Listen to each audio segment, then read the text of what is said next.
Oke, ada yang rekam, silakan.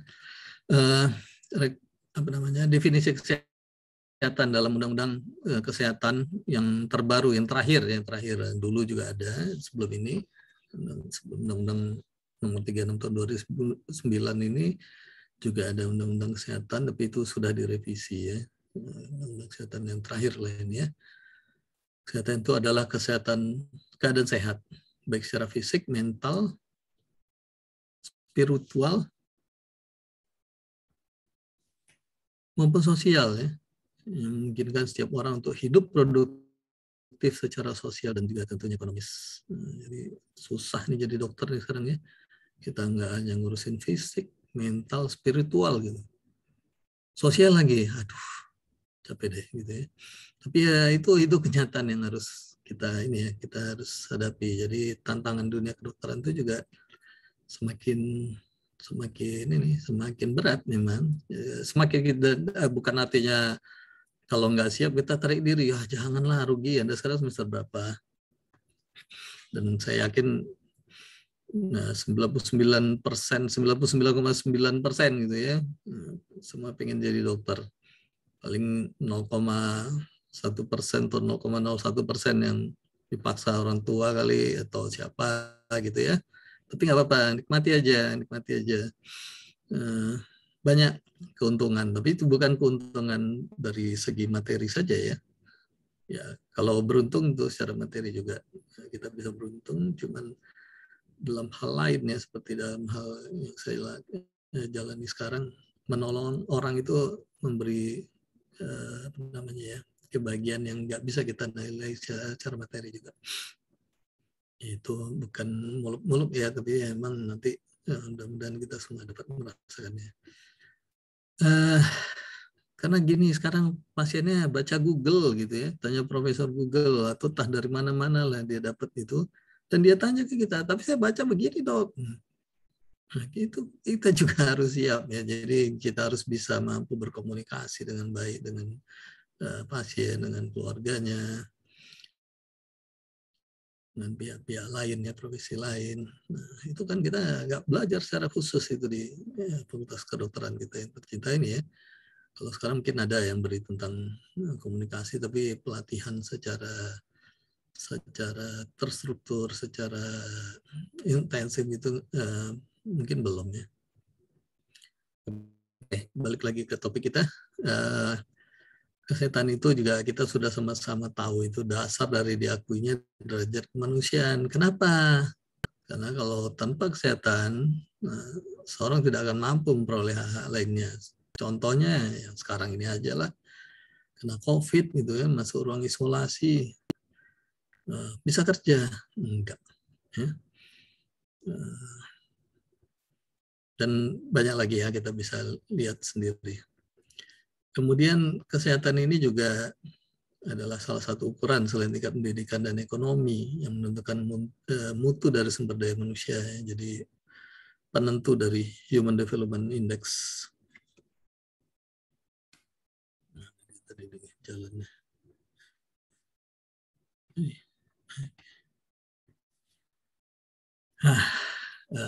Dulu kita hak asasi itu kita bicara tentang hak. Ya. Hak apa? Ya, itu hak atas kesehatan. Ya. Hak asasi atas kesehatan.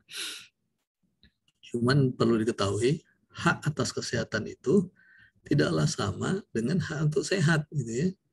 Jadi, kalaulah karena di Undang-Undang Dasar, di Undang-Undang Kesehatan, ya, di Undang-Undang Kesehatan itu disebutkan bahwa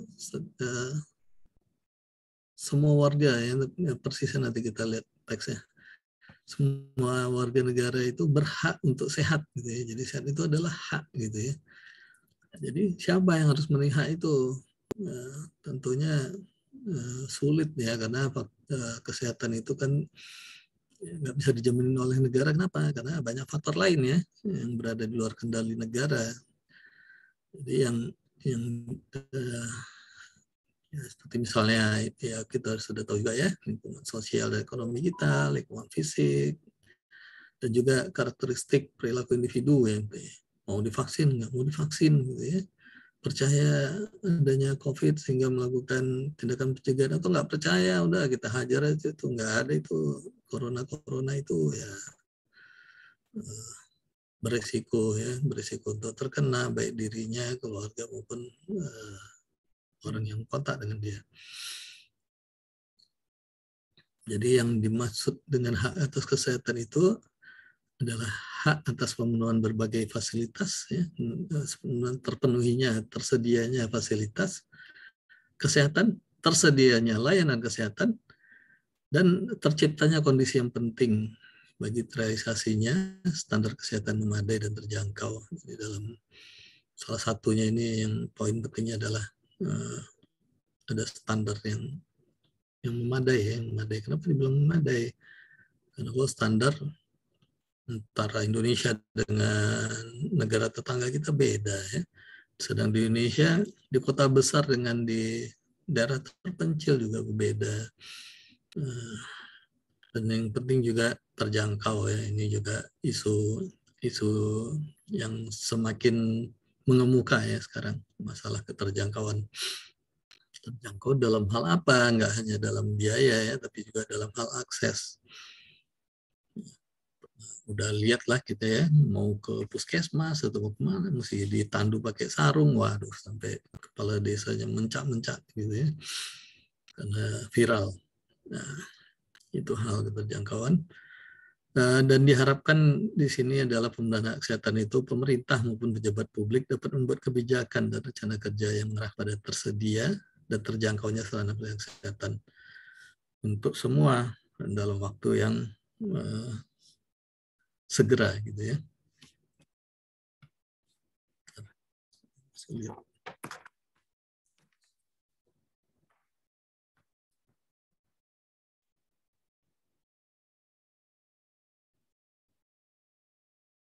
Oke, ini barusan dapat WA dari pengelola nih. Ternyata ada harus ngisi berita acara ya, udah nanti saya isi.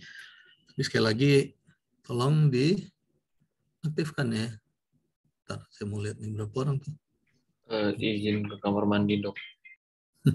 Ya boleh.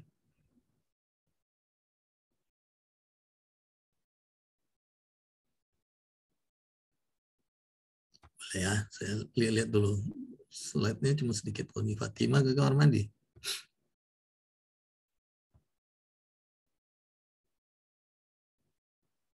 Berapa orang ya satu kelas?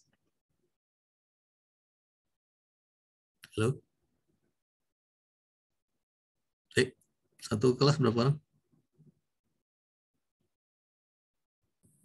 Sekitar 120-an dokter, kalau nggak salah. Di kelas ini aja, kelas B ini aja 120? Iya, dokter. Wow. Jadi satu angkatan 250? 244 atau ya, pokoknya 240 sekian, dokter. Masih banyak nih yang nggak hidup nih kameranya nih, yang videonya nih. Atau saya matiin video juga ya, biar sama-sama biar imbang gitu ya.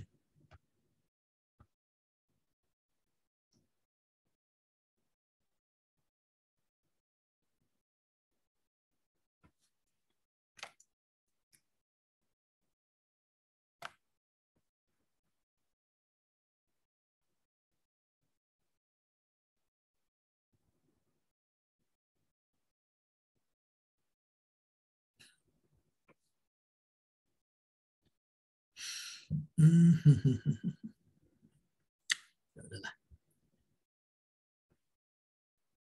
Mana ya? Tunggu ya, saya rada-rada ini juga rada. Nah, ini dia. Oke. Oke. Kita lanjutin ya. Ini nanti boleh kasih saya nomor WA salah satu. Bisa dicatat dulu. Ini yang ada video di sini, Ananda Rida. Tolong dicatat nomor WA saya ya. Oke, baik, dokter. 0819 sudah 0819 640 575 sudah. Sudah dokter. Oke. Nah, nanti tolong kirim ini aja, kirim pesan kosong juga nggak apa-apa. Nanti saya kirimkan ininya ya, slide-nya ke Baik, dokter. WA-nya Ananda Rida. Oke. Tapi setelah selesai ya. Oke, baik dokter. Jadi ini saya ambil dari apa ya, dari bahan yang saya peroleh ya. Jadi ada isu pokok ya, hak asasi atas kesehatan. Jadi ada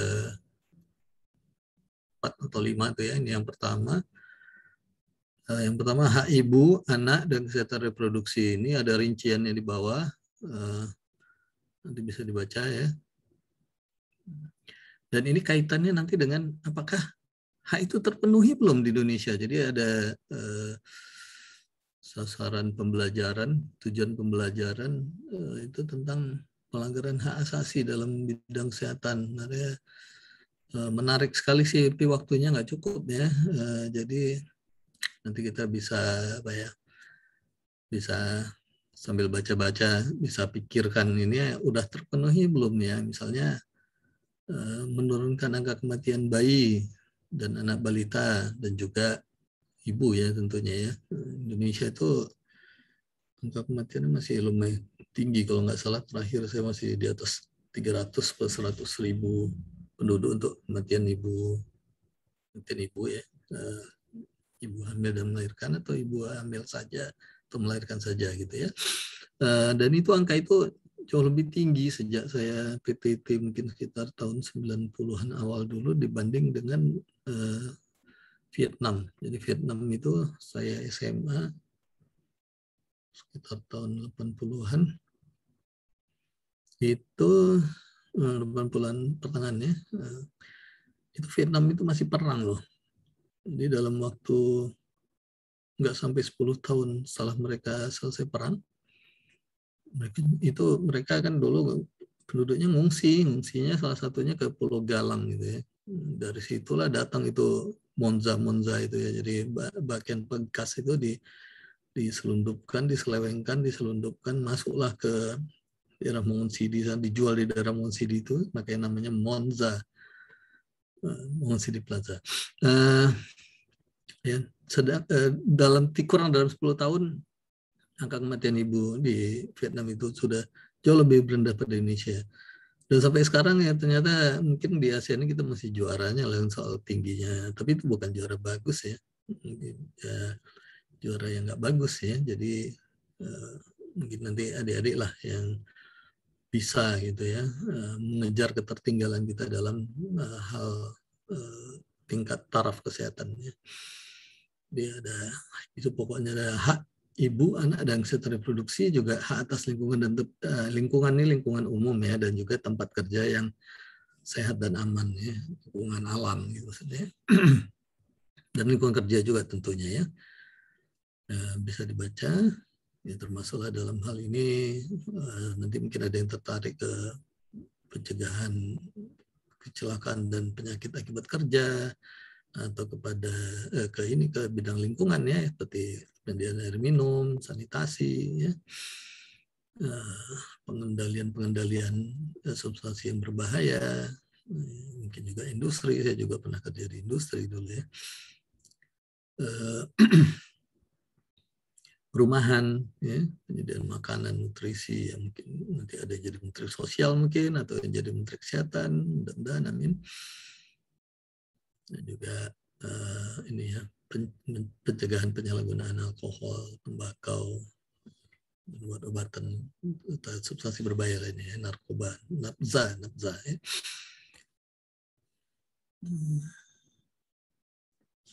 Nah, jadi tadi ada isu utamanya ya, korporatif itu ada 5 ya. Hak mencegah dan melakukan penyakit, ini tentu saja ini yang sangat kita pahami ya. Jadi nggak cuma ngobati ya, kuratif, tapi juga preventif. Selain juga ada promotif dan rehabilitatif ya, tentunya ya. Kemudian hak atas fasilitas kesehatan, barang dan jasa, maksudnya yang berkaitan dengan kesehatan ya. Wah, ini saya punya hak atas barang dan jasa, saya mau punya mobil, minta ke negara, ya nggak dapat lah ya. Bukan itu maksudnya. Dan juga topik khusus dan penerapan yang lebih luas dalam hal ini adalah tentang non-diskriminasi ini yang kita belajar di BMP juga ya, justice, ya, perlakuan yang sama, perspektif gender, ya, gender bahasa Inggris, kesehatan anak dan remaja, orang tua, penyandang cacat, dan masyarakat adat. Ini kelompok rentan, ya, kelompok rentan. Dan juga sebenarnya masih ada lagi nih, seperti misalnya yang dengan gangguan jiwa, dengan penyakit tertentu, ya. Ya, jadi ada aspek penting, ya. Aspek pentingnya ini ya saya rubah sedikit ini, karena kalau di teks asli itu adalah kebebasan dan keberhakan. Apa ya keberhakan? Ya saya rubah ini dengan kepemilikan hak. Jadi ini tadi tentang pasien kita atau keluarganya atau siapapun lah yang lebih sadar akan haknya, ya. Jadi kebebasan ini kalau diartikan dari bahasa Inggris dengan kata-kata freedom, sementara keberhakan tadi, ya, kepemilikan hak, saya rubah supaya lebih mudah dipahami, itu ada entitlement. Nah, kebebasan setiap orang berhak untuk mengontrol tubuh dan kondisi kesehatannya, bebas dari gangguan campur tangan negara atau pihak lain. Cuman juga sesuai dengan ketentuan kita itu, baik ketentuan negara maupun ketentuan norma lainnya, termasuk norma agama, budaya, ini juga bersifat relatif, ya.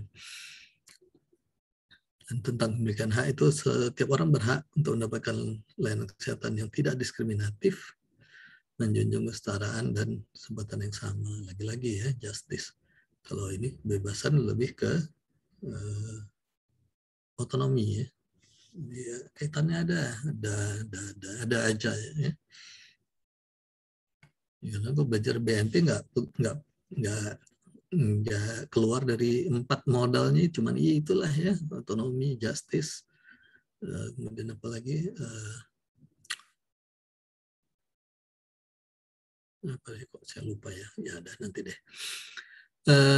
Ada faktor determinan atas hak kesehatan ini menurut WHO, ya, faktor yang mempengaruhi, yang menentukan, ya. Yang pertama adalah status sosial dan ekonomi. Jadi kita juga tahu pendapatan yang tinggi dan status sosial itu berpengaruh terhadap akses kesehatan yang baik, ya. Kalau punya duit dulu, ya, sebelum corona, bisa berobat ke Singapura, ya, atau ke tempat lain, atau ke Penang lah, kemana. Kalau nggak punya duit, waduh, mimpi kali, ya. Kemudian tentu juga tingkat pendidikan, ya. Tingkat pendidikan yang rendah berhubungan dengan buruknya status kesehatan karena ketidaktahuan dan juga karena tekanan, ya, tekanan stres, nggak ngerti, nggak tahu mau kemana, gitu, ya.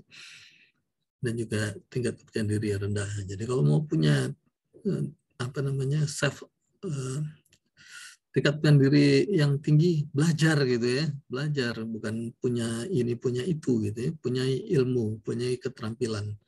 Dan kalau di kedokteran itu selain ilmu, keterampilan, tentu attitude yang baik, ya. Tanpa itu kepercayaan dirinya dan diri Anda semu, ya. Kemudian juga faktor determinan lain itu lingkungan fisik, ya, berupa air bersih, udara bersih, tempat kerja yang sehat, ya, dan lain-lain. Lingkungan sosial ini bisa dari keluarga, teman, ya, komunitas, masyarakat, ya, berupa apakah itu budaya, adat, tradisi, kepercayaan. Kemudian juga nih faktor bawaan, ya, genetik, modal kita nih dari lahir ini, ya, atau bahkan sejak sebelum lahir. Ini juga berperan menentukan umur, tingkat kesehatan dan penyakit tertentu, ya. Selain juga ada faktor eksternal tentunya, ya, seperti misalnya kebiasaan yang merusak, ya, merokok, minum alkohol, ya, bukan minum aqua, gitu, ya. Dan juga perilaku, terutama bagaimana menghadapi tekanan. Dan juga faktor determinan lainnya adalah dari luar, itu layanan kesehatannya sendiri, ya, bisa nggak diakses, mudah nggak diakses, dan penggunaan layanan kesehatan itu dapat mencegah dan juga mengobati penyakit, ya. Tentulah. Yang terakhir ini gender, sebenarnya juga ada tadi usia, tapi yang dari WHO cuman ini, gitu, ya. Jadi memang ada perbedaan laki-laki dan perempuan dalam hal kerentanan terhadap penyakit tertentu, ya, dan juga pada usia. Misalnya seperti halnya wanita sebelum usia menopause itu relatif terlindung dari myokard infarct, ya, myokard akut. Laki-laki, ya mungkin lebih banyak laki-laki yang kena serangan jantung gitu ya pada usia di bawah 50. Ya.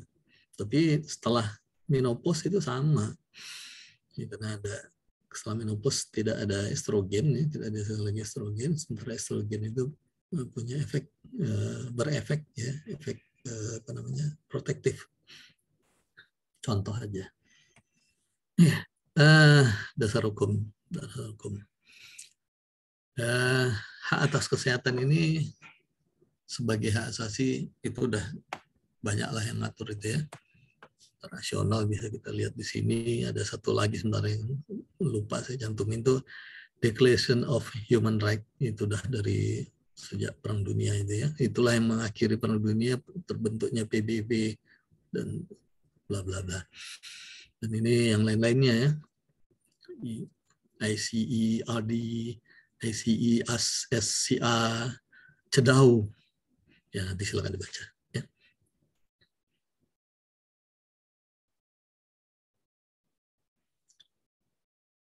Ini juga terhadap pekerja migran dan keluarganya, ilah sampai kayak gitu ya. Ya, gitulah.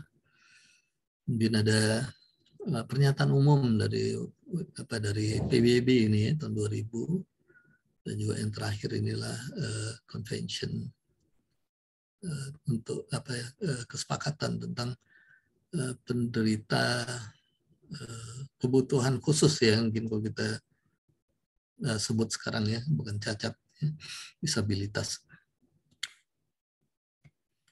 Sementara di tingkat nasional, dasar hukum tingkat nasional ini dimulai dari yang tertinggi itu di kita kan Undang-Undang Dasar 45 ya. Undang-Undang 45 ini sudah diamandemen beberapa kali, katanya mau diamandemen lagi, nggak tahu tuh jadi enggak ya, takut kali ya.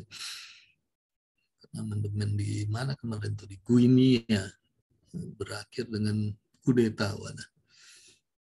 Yalah, kita nggak urusin itu ya, belajar aja baik-baik. Ya. Itu ilmu, keterampilan maupun perbaiki lagi niat kita, attitude kita ya, seperti itu. Jadi ini di amandemen kedua pasal 28H ayat 1, setiap orang berhak hidup sejahtera lahir dan batin, bertempat tinggal dan mendapatkan lingkungan hidup yang baik dan sehat, serta berhak memperoleh pelayanan kesehatan. Berhak memperoleh pelayanan kesehatan. Kemudian di pasal 34 ayat 3 di amandemen keempatnya, negara bertanggung jawab atas penyediaan fasilitas kesehatan dan fasilitas pelayanan umum yang layak. Itu kan memang secara garis besar ya, penjabaran itu di peraturan di bawahnya Undang-Undang Kesehatan Nomor 36 tahun 2009 pasal 4. Ingetin saya waktu ya kalau habis. Setiap orang berhak atas kesehatan, tapi lagi-lagi tadi ya, ada definisinya, ternyata bukan cuma untuk sehat gitu ya, karena ada faktor-faktor yang di luar kendali negara ya. Dan pasal 5-nya, setiap orang mempunyai hak yang sama memperoleh akses atas sumber daya di bidang kesehatan. Ya, lagi-lagi ini justice. Setiap orang mempunyai hak dalam memperoleh pelayanan kesehatan yang aman, bermutu dan terjangkau. Beneficence dan non-maleficence satu lagi ya, autonomy, justice, beneficence dan non-maleficence. Si orang punya hak dalam pelayanan kesehatan yang aman, bermutu dan terjangkau ya, beneficence ya. Kemudian nanti kita lihat yang non-maleficence juga ada ya. Setiap orang berhak secara mandiri dan bertanggung jawab menentukan sendiri pelayanan kesehatan yang diperlukan bagi dirinya sendiri. Ini bukan dirinya ini salah tulis, sorry. Cuman ini juga mungkin ini juga bisa debatable kenapa saya juga sekarang ini kan yang lagi banyak nih BPJS, masalah berkaitan dengan BPJS kesehatan ya. Itu nggak bisa nolak ya, kalau nolak itu dia sesuai aturan dia harus keluar dari fasilitas itu dan bayar sendiri. Sementara kita juga yang belajar, setiap orang itu punya otonomi atas status kesehatannya dan layanan yang dia terima gitu ya. Tapi sebaliknya memang kalau seperti itu, ya seringnya pasien itu nanti datang dengan kondisi yang advance sehingga sulit penanganannya, lebih sulit penanganannya, butuh biaya yang lebih besar. Ya. Nggak tahu lah itu duluan mana ayam mana telur gitu ya, susah diperdebatkan. Selanjutnya masih Undang-Undang Kesehatan ya, di pasal 126 140 itu mengatur tentang ini yang rentan tadi ya, ibu, bayi, anak remaja, lanjut usia dan penyandang cacat disabilitas ya, dan pasal 44 dan 144 pasal 51 tentang kesehatan jiwa ya. Ini yang ada di Undang-Undang Kesehatan ya, secara letterlock ada diatur dalam Undang-Undang Kesehatan. Ada lagi kalau yang lain-lain itu ya tentang misalnya nanti kita lihat lah ya. Nah kalau lihat ini sih kayaknya mahasiswa FK nggak masuk nih ya. Anda mungkin banyak yang belum jadi ibu, bukan bayi pastinya, bukan anak remaja lagi, udah dewasa ya. Pastinya juga belum lanjut usia, dan saya yakin sempurna ya, tidak disabilitas ya, dan secara kejiwaan sehat. Dan tentunya juga undang-undang tentang hak asasi manusia sendiri ya. Di pasal 5 ayat 3 menyatakan setiap orang yang termasuk kelompok masyarakat yang rentan berhak memperoleh perlakuan dan perlindungan lebih dengan yang lebih berkenan dengan kekhususannya. Oke. Dengan kebutuhan khususnya ya, berkebutuhan khusus gitu ya. Nanti kita lihat apa aja sih itu yang rentan ya. Nah, dan ini yang terakhir ini Undang-Undang Nomor 11 Tahun 2005 ini tentang ratifikasi konvensi-konvensi yang di atas tadi, yang aturan-aturan internasional tadi ya. Jadi itu rata-rata sudah diratifikasi ya, sudah diratifikasi itu artinya diakui, dijalankan, diterima ya di Indonesia oleh parlemen ya.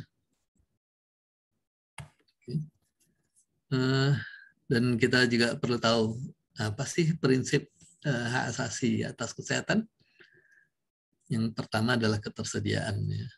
Jadi harus tersedia dalam jumlah yang cukup, baik itu ketersediaan SDM, obat-obatan, maupun sarana dan prasarana lainnya. Ya. Ini muluknya begitu ya, nanti kenyataannya kita lihat sendiri. Kemudian ini terjangkau, dapat diakses ya, terjangkau itu dapat diakses. Lagi-lagi non diskriminatif ya, justice, terjangkau secara fisik, jadi nggak jauh gitu. Ini ada kok fasilitasnya, rumah sakitnya lengkap, tapi di puncak Jaya Wijaya sana, waduh, nggak bisa ya, susah ke sananya. Terjangkau secara fisik dan juga tentu terjangkau secara ekonomi. Untungnya juga ada BPJS walaupun masih banyak masalah. Ya. Dan juga informasi tentang kesehatan ini juga harus terjangkau ya. Informasi tentang apa nanti ada penjelasannya di belakang. Kemudian baik itu SDM, obat-obatan, sarana dan prasarana tadi itu juga harus bisa diterima oleh siapa? Tentu baik itu secara etika profesi maupun secara budaya ya, oleh masyarakat. Ya. Jadi etika kita itu nggak cuma etika profesi, bukan cuma etika kedokteran juga ya. Kalau kita kuliah sekarang ya ada etika harusnya ada lah ya, etika mahasiswa, etika universitas ya lingkungan kita. Jadi kalau kerja di rumah sakit ada etika rumah sakit. Kita bagian dari masyarakat juga ada etika umum ya. Dan tentu yang terakhir prinsip itu adalah berkualitasnya.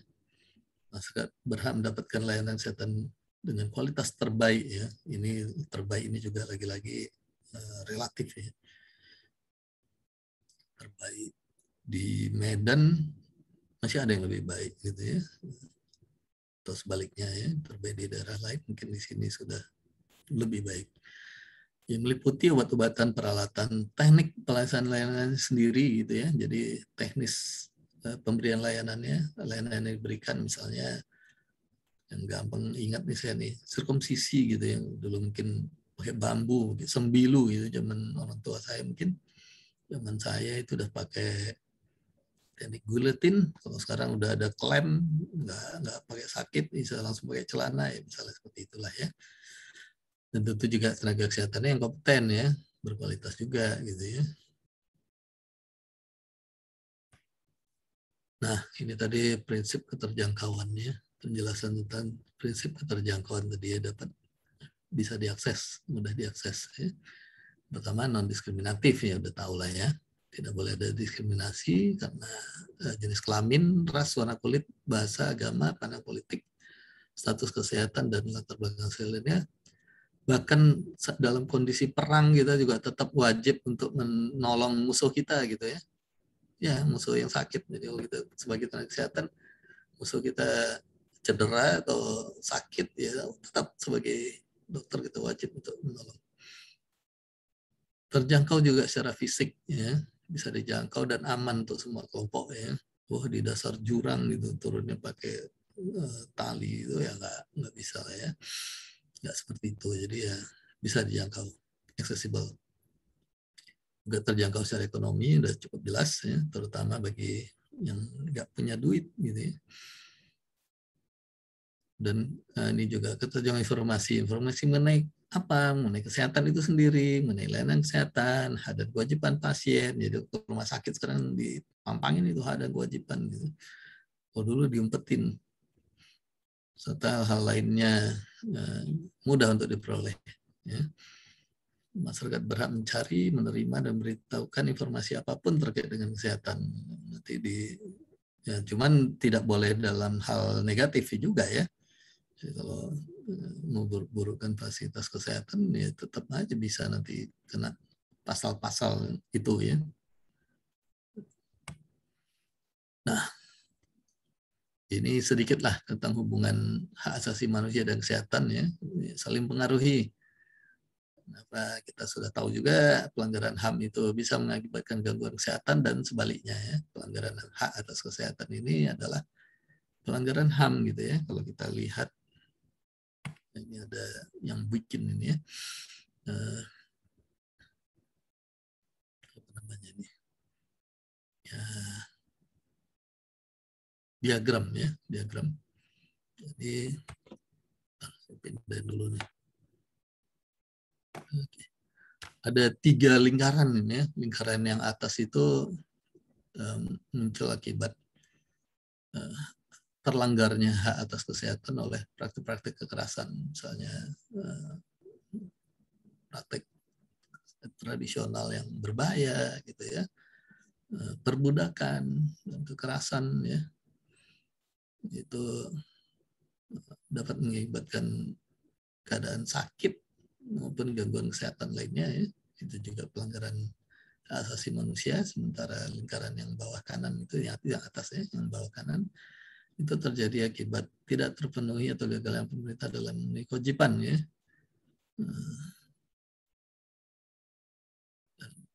Keterangan yang merah-merah itu ya, satu lagi yang di bawah kiri itu akibat kondisi masyarakat yang rentan, jadi mudah terjadi itu ya, rentan terjadi menurunnya tingkat kesehatan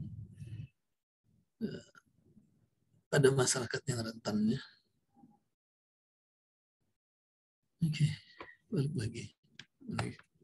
Kewajiban negara. Hanya 3 sebenarnya kewajiban negara ya. Dikit amat. Nah, ini mungkin sudah disarikan ya. Jadi ada 3 cuman yang menghormati ya dalam kaitan hak asasi atas kesehatan gitu ya. Yang pertama, kewajiban negara adalah menghormati hak atas kesehatan. Yang kedua, melindungi hak atas kesehatan. Dan yang ketiga, memenuhi hak atas kesehatan. Cuma 3. Tapi lihat itunya ya. Kalau dalam menghormati hak kesehatan ini adalah menghindari yang harusnya tidak dilakukan gitu ya. Negara wajib menahan diri dan tidak melakukan tindakan yang bisa berdampak negatif pada kesehatan, misalnya menghindari pembatasan akses layanan kesehatan, menghindari diskriminasi. Ini contohnya ya, kalau berobat ke rumah sakit mahal, nggak punya duit gimana dong gitu ya. Kalau emergensi ya nggak boleh diminta duit dulu baru dilayani. Kalau emergensi semua harus dilayani ya. Kalau nggak yang emergensi atau diri dong gitu ya. Kira-kira ya. Itulah ya, hindari diskriminasi. Jadi negara juga wajib menghindari diskriminasi. Dan negara juga tidak boleh menyembunyikan atau merepresentasikan informasi kesehatan yang penting Ya, boleh. Ya, kalau sekarang, kalau misalnya COVID ini berasal dari lab lab apalah ya, lab mikrobiologi mahasiswa FK gitu ya. Nah, jadi negara nggak boleh ngumpetin gitu ya. Kalau sekarang kan jadi keributan gitu, dari Cina kah, atau dari Amerika kah, siapa yang berbohong nggak tahu gitu ya. Itu contoh aja ya. Tidak menerima komitmen internasional tanpa mempertimbangkan dampak terhadap hak atas kesehatan. Jadi dulu pernah nyaris terjadi juga, ini pernah ada dulu waktu flu burung ya. Tidak menghalangi praktek pengobatan tradisional yang aman. Jadi kalau yang aman ya silakan aja gitu ya. Yang nggak aman ya jangan lah ya. Dan juga tidak mendistribusikan obat yang tidak aman. Ini contohnya kalau dapat kemarin ini, boleh nggak pakai ivermectin gitu ya. Nah, itu, tapi itu masih debatable ya. Silakan. Melindungi hak atas kesehatan, menjamin persamaan akses yang disediakan pihak ketiga, membuat legislasi standar ya, legislasi ini aturannya. Jadi diulang lagi nih, peraturan dan panduan untuk melindungi kerja, masyarakat, lingkungan, mengontrol dan mengatur pemasaran, distribusi substansi yang berbahaya bagi kesehatan. Jadi nggak boleh nggak dikontrol ya, nggak ada di DPR ayat-ayat tembakau gitu ya, hilang gitu ya. Mengontrol praktek pengobatan tradisional yang berbahaya bagi kesehatan. Ya, ini kebalikannya tadi ya. Tidak menghalangi praktek pengobatan yang tradisional aman, tapi yang berbahaya bagi kesehatan itu harus dikontrol. Memenuhi hak atas kesehatan ini menyediakan fasilitas lagi-lagi, dan pelayanan kesehatan itu sendiri ya, menyediakan makanan yang cukup, menyediakan informasi dan pendidikan yang berhubungan dengan kesehatan tentunya, berikan pelayanan pra kondisi kesehatan serta faktor sosial pada kesehatan, misalnya dalam hal ini kesetaraan gender, kesetaraan akses bekerja, hak anak untuk mendapatkan identitas ya. Jadi itu si BP itu ribut sama anaknya, kayaknya negara juga mesti ikut itu ya, mastiin si anaknya punya dong identitas gitu ya.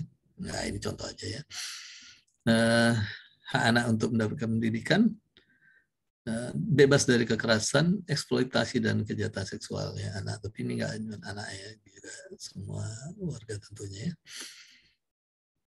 Mengambil langkah-langkah secara individual, maksudnya bukan secara pribadi ya, secara kenegaraan, secara nasional gitu ya, maupun dalam kerjasama internasional.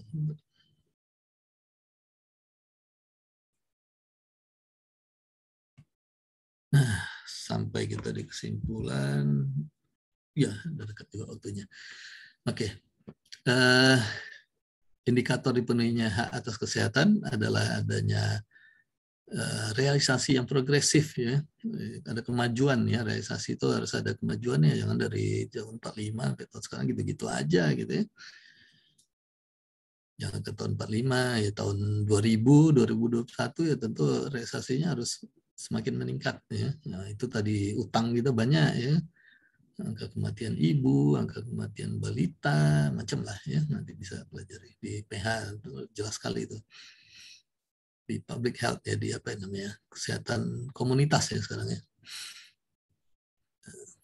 Atas tersedianya dan terjangkaunya sarana pelayanan kesehatan untuk semua dalam waktu yang secepatnya ya. Indikator tadi. Yang kedua, tidak terpenuhinya atas kesehatan yang menjadi kewajiban negara dapat dikategorikan sebagai bentuk pelanggaran hak asasi manusia, baik pada tingkat pelaksanaan maupun yang terjadi itu adalah pembiaran gitu, bukan karena negara itu melanggar secara prakteknya gitu ya, tapi membiarkan pihak-pihak lain untuk melakukan pelanggaran, itu juga tidak boleh dibiarkan ya. Untuk itu perlu kesungguhan dari negara serta partisipasi semua pihak, ya, itu masyarakat umum maupun LSM, untuk senantiasa meningkatkan kepedulian, monitoring serta evaluasi sehingga terdapat terpenuhi. Jadi nanti jangan kaget ya, kita kerja itu diplototin gitu oleh LSM lah gitu ya, masyarakat juga. Kemarin teman saya mau pulang dok nih, iya, wah dia protes, saya udah nunggu gini gitu. Ya seperti itulah ya, karena masyarakat juga semakin sadar akan haknya, semakin tinggi juga ekspektasinya ya, maunya berobat itu sembuh. Padahal ini juga tadi malam nih ada kasusnya. Pasien itu udah dengan CA gitu ya, saya nggak sebut nama. CA sudah stadium lanjut, itu dilakukan di bidang THT lah ya. THT paling banyak kan kasih rumah nasofaringnya. Karena rumah nasofaring itu tidak ada modalitas operasi untuk menanganinya, untuk menyembuhkannya gitu ya. Jadi itu dengan kemoterapi, radioterapi sih utama bisa diberi tambah dengan kemoterapi. Cuman karena dia punya otonomi nggak selesai gitu kan, nggak selesai dia berhenti karena dia rasanya udah sembuh, udah enak gitu, dia nggak datang lagi. Kemudian setelah berapa bulan dia datang terakhir bulan 4, dia datang tadi malam itu dengan sesak dan si ini tumornya sudah lebih advance lagi ya, lebih sulit lagi penanganannya gitu ya. Tapi dia maunya datang ke kita mau langsung sembuh ya, ya itu yang juga hal-hal gitu juga ya kita harus bijak untuk menghadapinya ya. Oke, saya rasa itu aja. Ada lagi nggak ya? Makasih. Saya stop share. Nah, kita mulai deh print screen ya. Atau ada yang bisa foto ini semua nggak? Saya nggak ngerti caranya. Mana tadi ketua? Ya dok. Nah, ketua. Tolong di capture, kirim ke WA saya tadi, nomornya ada di ketua nggak ya? Sudah dok. Nah, capture karena saya harus isi ini nanti berita acara, mesti kirim bukti. Siapa aja ini yang masuk ini ya? Siapa tadi ketua? Mohon maaf. Kasian dok. Bentar. Mana? Coba suaranya mana? Hasian, oke Hasian. Di rumah ya? Iya dok. Nggak ada yang di kampung kan? Ini mahasiswa angkatan berapa sekarang ya, Hasian? 19 dok. 2019. Anda berada di Medan, ada yang berada di tempat yang sulit akses internetnya, di kampung misalnya, atau di mana? Di luar negeri kali? Luar negeri kayaknya nggak susah ya, lebih susah di Indonesia kayaknya aksesnya. Ya, ada semua ya? Di Medan semua ya? Oke, jadi nggak ada alasan ya kalau nggak bisa ini susah akses. Oke, udah di capture, Hasian? Sudah Udah di dok. foto, udah ya? Sudah dok. Nah, baik. Ini juga waktunya tinggal 2 menit. Ya, pertanyaan nanti boleh japri, nomor saya tadi ada ya.